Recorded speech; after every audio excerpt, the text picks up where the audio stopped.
الرحمن الرحیم باب ما جاء فی ترک الجہر بسم اللہ الرحمن الرحیم باب من رأى الجہر بسم اللہ الرحمن الرحیم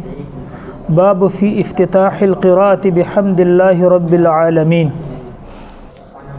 یہ تین باب مسلسل ہیں اور تینوں بابوں کے اندر مسئلہ یہ ہے کہ سورۃ فاتحہ سے پہلے بسم اللہ پڑھی جائے گی یا نہیں، اور اگر پڑھی جائے گی تو جہراً یعنی زور سے پڑھی جائے گی یا سرراً آہستہ پڑھی جائے گی۔ تینوں بابوں میں مسئلہ کیا ہے بھائی؟ کہ سورۃ فاتحہ یعنی الحمد شریف سے پہلے بسم اللہ پڑھی جائے گی یا نہیں پڑھی جائے گی، ایک بات۔ نمبر دو، اگر پڑھی جائے گی تو جہراً یعنی زور سے پڑھی جائے گی یا سرراً آہستہ پڑھی جائے گی۔ اس میں تین نظریے ہیں یعنی تین مذاہب ہیں۔ پہلا نظریہ اور مذہب امام مالک رحمۃ اللہ علیہ کا ہے، پہلا نظریہ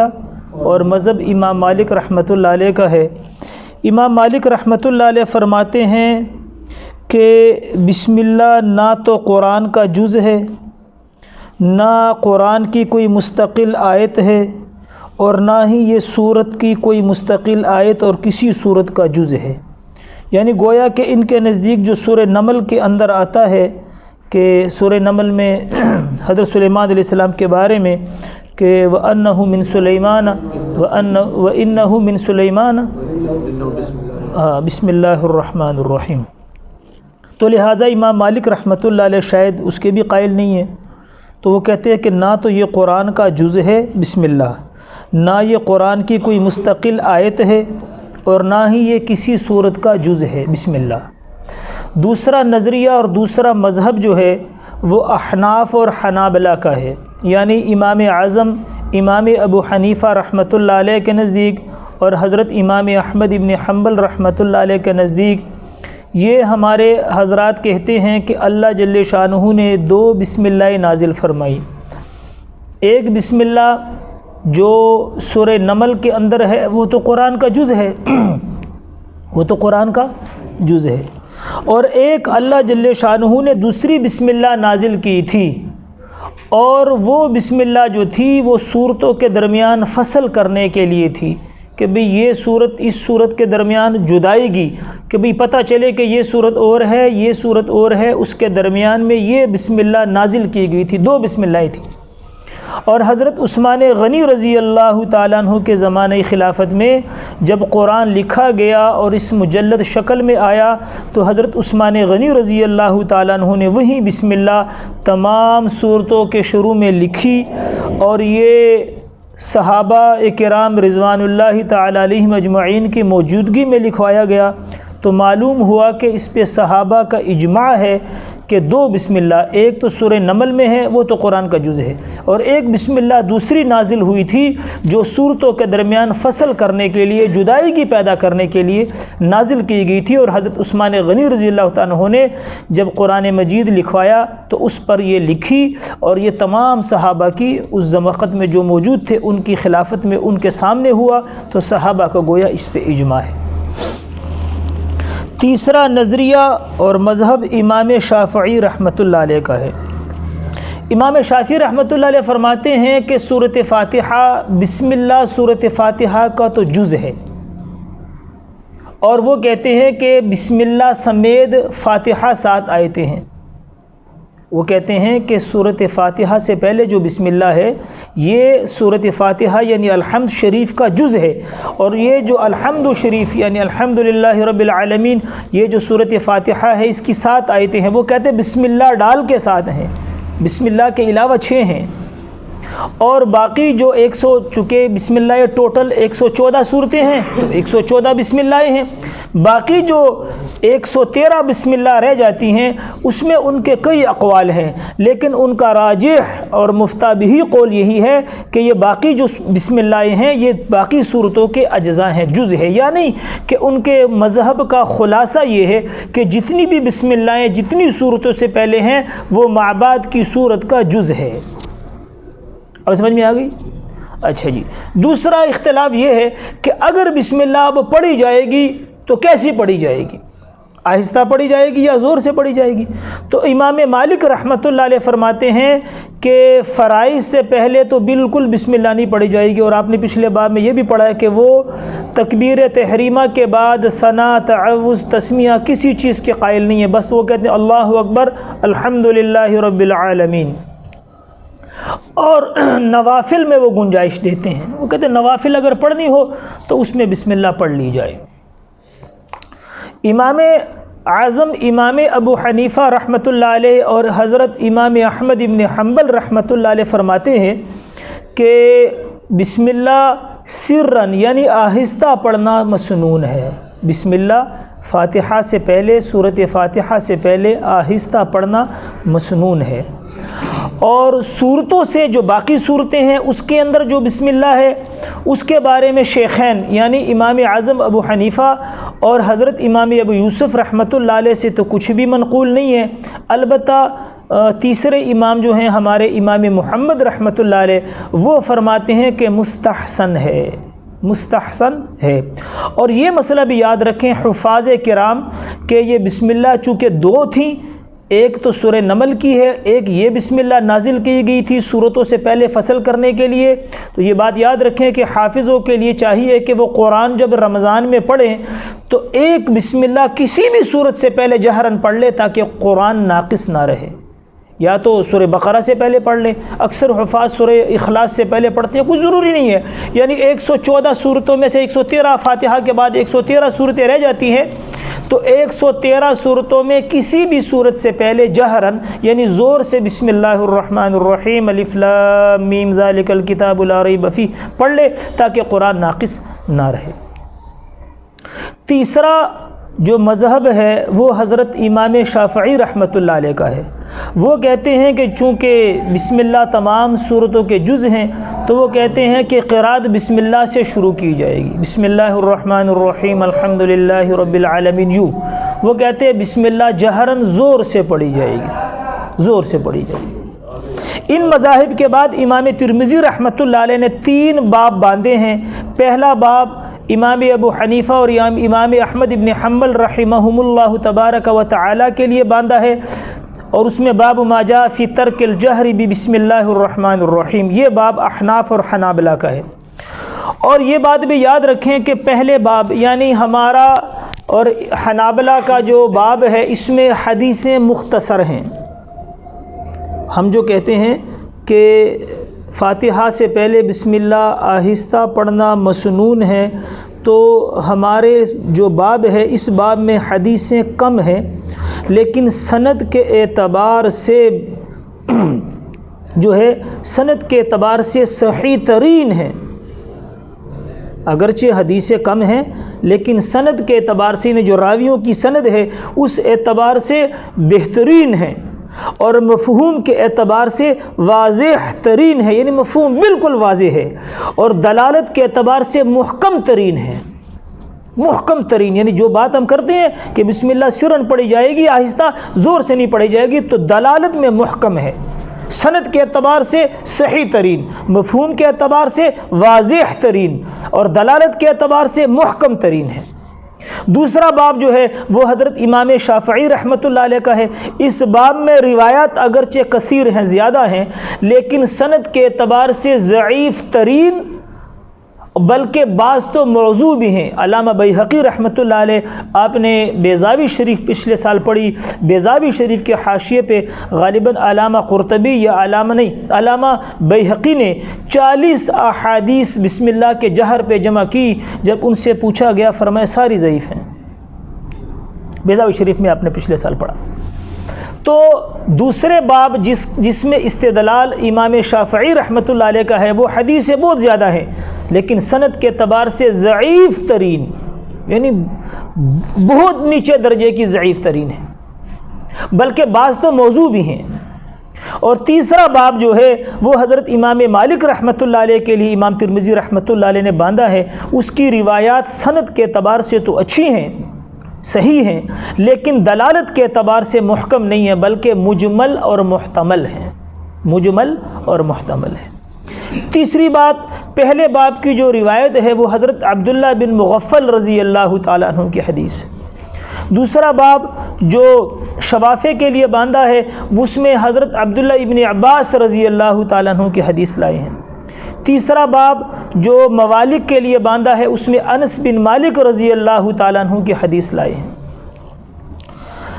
ہمارا استدلال پہلے باب سے ہے کہ حضرت عبداللہ بن مغفل رضی اللہ تعالیٰ عنہ بوڑھے ہو گئے تھے اور جماعت کے ساتھ نماز نہیں پڑھتے تھے۔ ان کے بیٹے یزید تابعی ہیں، ان کے بیٹے یزید تابعی ہیں اور صحابہ سے نقل کرنے والے ہیں، وہ ان کو گھر میں جماعت کروایا کرتے تھے۔ تو حضرت یزید رحمۃ اللہ علیہ کہتے ہیں کہ میں نے نماز اپنے والد صاحب عبداللہ بن مغفل رضی اللہ عنہ کو پڑھائی تو میں نے بسم اللہ الرحمن الرحیم الحمد للہ رب العالمین یعنی بسم اللہ کو جہراً پڑھ دیا۔ تو جب میں نماز سے فارغ ہوا تو میرے والد صاحب نے مجھے ڈانٹا، فرمایا فقال علی ای بنی محدث ایاک والحدث، اے میرے بیٹے یہ کیا بدعت کر رہا ہے، بدعت سے بچو، یہ کیا بدعت کر رہا ہے تو نے بسم اللہ جہرن سے پڑھ کے بدعت کی۔ اور پھر اپنی قول کی دلیل میں بیان کیا کہ میں نے حضور پاک علیہ الصلوۃ والسلام کے پیچھے نمازیں پڑھی، میں نے حضرت ابو بکر صدیق رضی اللہ عنہ کے پیچھے نمازیں پڑھی، میں نے حضرت عمر فاروق رضی اللہ عنہ کے پیچھے نمازیں پڑھی، میں نے حضرت عثمان غنی ذو النورین رضی اللہ عنہ کے پیچھے نمازیں پڑھی۔ حضرت علی رضی اللہ عنہ کو ذکر کیوں نہیں کیا کہ عبداللہ بن مغفل رضی اللہ عنہ مدینہ میں تھے، حضرت علی رضی اللہ عنہ جب خلیفہ بنے انہوں نے دارالخلافہ کوفہ کو بنایا،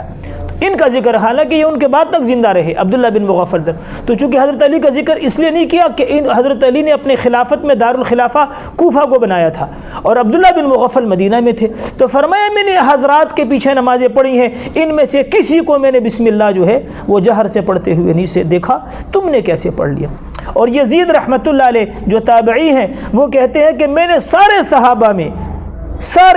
میں سب سے سخت اپنے والد صاحب کو دیکھا کہ بدعات کے بارے میں بہت زیادہ سخت ہے، بدعات کے بارے میں بہت زیادہ سخت ہے۔ اور حضرت امام شافعی رحمۃ اللہ علیہ نے جو استدلال کیا ہے وہ حضرت عبداللہ ابن عباس رضی اللہ تعالیٰ عنہ سے کیا ہے، وہ کہتے ہیں کہ یفتتح صلاتہ ببسم اللہ الرحمن الرحیم۔